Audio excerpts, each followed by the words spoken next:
जीवन में कभी न कभी हम में से अधिकांश लोगों को किराए के घर में रहना पड़ता है।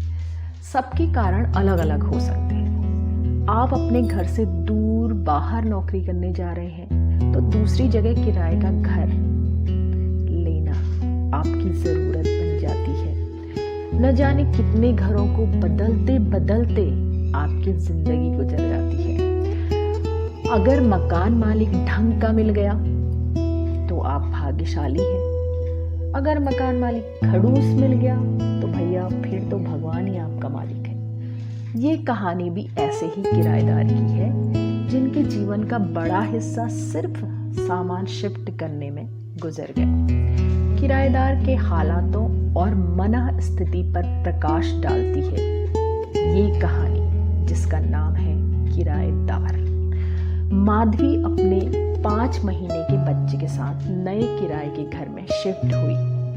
पतिदेव एक निजी कंपनी में जॉब करते थे तो सुबह 10 बजे निकलकर रात के 10 बजे ही घर पहुंचते थे। इस बीच माधवी अपना रूटीन काम निपटाती थी। शुरुआत के कुछ दिनों किराए का घर, नया घर बड़ा अच्छा लगता है। दिन बीतने के साथ साथ आपके सामने आती है असलियत धीरे धीरे। उनका घर जब उन्हें मिला था बड़ा ही चकाचक था, क्योंकि जाहिर सी बात है मकान मालिक पुताई सफाई करके अपने घर के सारे दोषों को ढक देता है।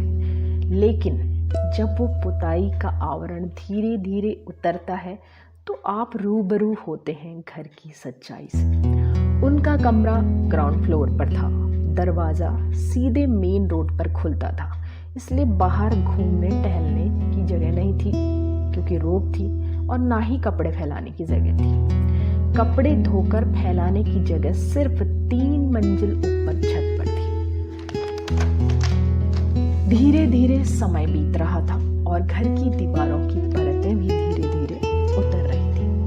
पहले तो बाथरूम के आसपास की दीवारें गीली हुई। दीवारों के अंदर गीलापन बाहर से ही साफ नजर आने लगा। धीरे धीरे जगह जगह से पपड़ी उतरने लगी। माधवी का बच्चा क्योंकि बहुत छोटा था इसलिए वो कुछ भी उठाकर खा लेता था। उस पर निगरानी रखनी बहुत जरूरी होती थी। वो बच्चे को एक पल भी अकेले नहीं छोड़ सकती थी। अगर कपड़े फैलाने के समय बच्चा सोया होता तो वो बड़ी तसल्ली से कपड़े फैलाने चली जाती। लेकिन ज्यादातर होता ऐसा था कि बच्चा उसका उस समय जगा ही रहता था। और ऊपर छत पर कपड़े फैलाने जाना भी एक बहुत चैलेंजिंग टास्क था। उसके लिए बच्चे के साथ कपड़ों से भरी बाल्टी लेकर 100 सीढ़ियां चढ़कर छत पर पहुंचना एवरेस्ट फतह करने से भी अधिक मुश्किल हो गया।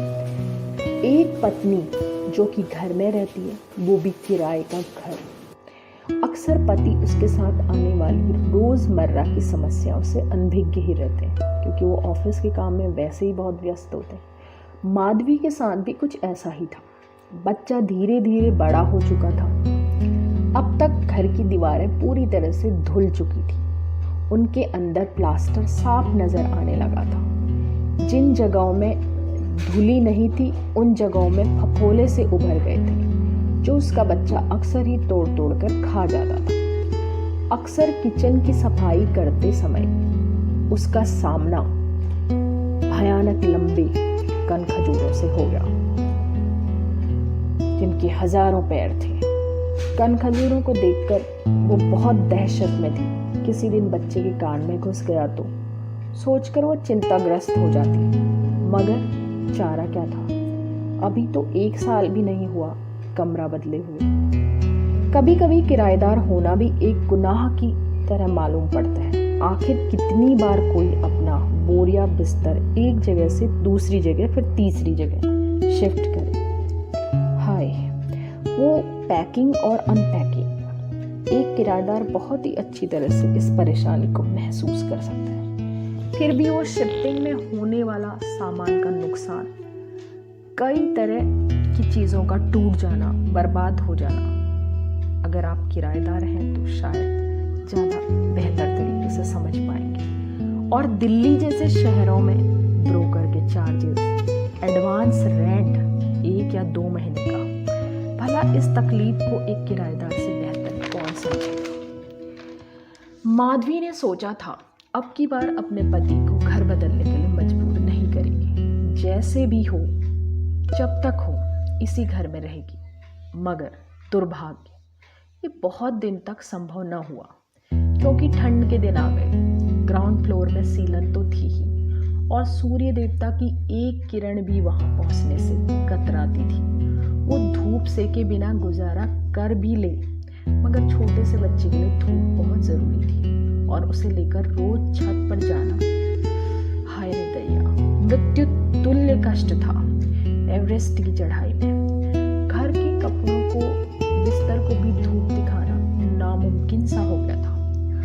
उनके बिस्तर के गद्दे भी सीलन से गीले हो चुके थे। जिस कमरे में वो सोते थे उसकी दीवारें फंगस से काली पड़ गई थी, जिससे एक अजीब सी दुर्गंध कमरे में हर समय मौजूद रहती थी, जिससे गला अक्सर ही खराब रहता। वो तो समझ सकते थे, मगर छोटा बच्चा जो अभी बात भी नहीं कर पाता, वो क्या बताता कि उसे भी सांस लेने में दिक्कत है। धीरे धीरे उसे खांसी शुरू हो गई, क्रोनिक खांसी।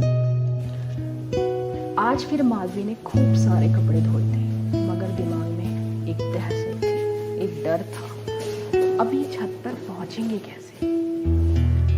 ये बहुत बड़ा चैलेंज था। बच्चे को कैरी बैग में बैठाकर अपनी बॉडी से टांग कर वो जैसे तैसे छत पर तो पहुंची, मगर ऐसा लगा जैसे दिल निकल कर मुंह में आ गया। सारी नशे इतनी तेज तेज फड़फड़ा रही थी कि धक धक की आवाज उसके कानों में गूंज रही थी। बॉडी से असहनीय दर्द टपक रहा था। इस पीड़ा से उसके मुंह से कराह निकली, हे भगवान, अब और नहीं, इस पीड़ा को मैं बहुत दिन तक नहीं झेल सकती, अब समाधान कर दो प्रभु। उस पीड़ा से अपने दर्द को और दबा नहीं पाई। उसकी आंखों से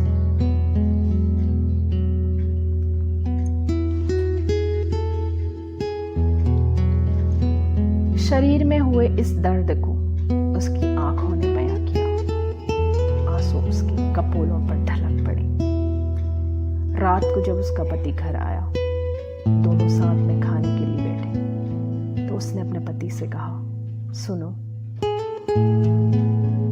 पति ने प्रश्नवाचक चिन्ह से उसकी ओर खाना खाते खाते अपना हाथ रोककर देखा। वो थोड़ा चुप रही, फिर बोली, अब और यहाँ पर रह पाना कठिन है, कम से कम बच्चे के बारे में सोचो। पति ने अपनी सिर्फ पलकें हिलाई और वो कुछ सोच में पड़ गया, जैसे कि पिछली कई शिफ्टिंग में हुई परेशानी को याद कर